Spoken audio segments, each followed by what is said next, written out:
प्रभु ईश्वर मेरा बल। हबक्कुक का ग्रंथ अध्याय 3 वाक्य 19। मधुरिम सुप्रभात।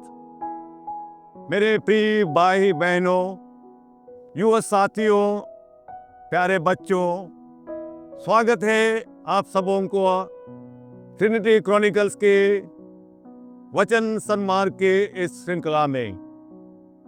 आज का वचन आहार हबक्कुक का ग्रंथ अध्याय 3 वाक्य 19।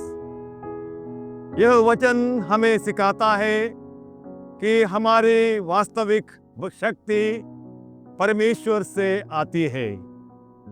जीवन में कई बार हमें कठिनाइयों और परीक्षाओं का सामना करना पड़ता है, लेकिन जब हम प्रभु पर भरोसा रखते हैं तो वह हमें स्थिरता और सामर्थ्य प्रदान करता है।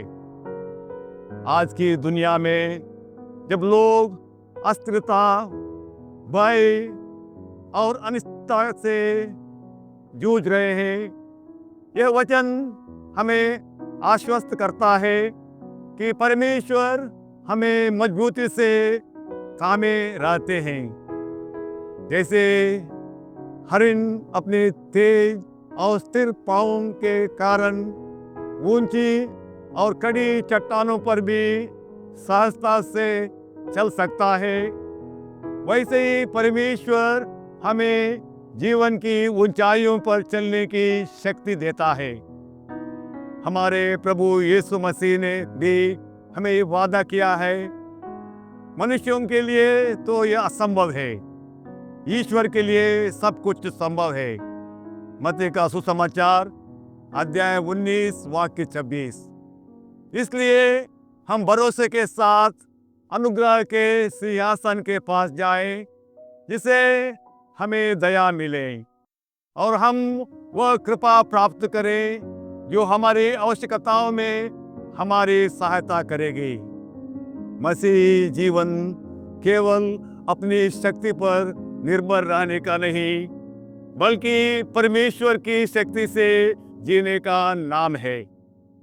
जब हम अपनी सीमाओं को पहचानकर परमेश्वर पर भरोसा करते हैं तो वह हमें असंभव परिस्थितियों में भी आगे बढ़ने की क्षमता देता है।